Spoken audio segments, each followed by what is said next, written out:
দুটো ইলিশ মাছ নিয়ে নিয়েছি। মাছটা আমি এখানে ধুয়ে নিয়েছি। একটা পেঁয়াজ, কাঁচা লঙ্কা কেটে দিয়েছি, সর্ষে। আমি একটা ভালো পেস্ট বানিয়ে নেব। এখানে পেস্ট করে নিয়েছি। তো পেস্টগুলো মাছের উপরে দিয়ে দিয়েছি।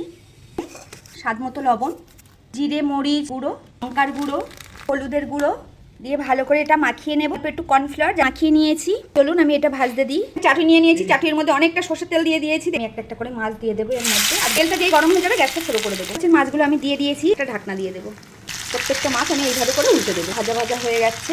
এই তেলটাও আপনারা গরম ভাতের সঙ্গে খেতে পারবেন। দারুণ তেল, মানে মাছের সঙ্গে সঙ্গে মাছের তেলও বার হচ্ছে এবং সর্ষের তেলটা এটাও খুব সুন্দর লাগবে। উল্টে দিয়েছি, কি সুন্দর হয়েছে। প্রত্যেকটা উল্টে দিয়েছি আমি। তেলটাও খুব সুন্দর লাগবে খেতে গরম গরম ভাতের সঙ্গে। এখন মাছ ভাজাটা হয়ে গেছে, দারুণ হচ্ছে, খুব সুন্দর সেন্ট বার হচ্ছে।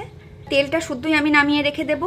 তেল খুব ভালোবাসে। পাত্রে ঢেলে নিয়েছি মাছগুলো। চলুন গরম গরম ভাতের সঙ্গে খেয়ে নিই। আর এই ধরনের ভিডিও দেখার জন্য আমার পাশে থাকবেন, সাথে থাকবেন, বেশি বেশি সাবস্ক্রাইব করবেন।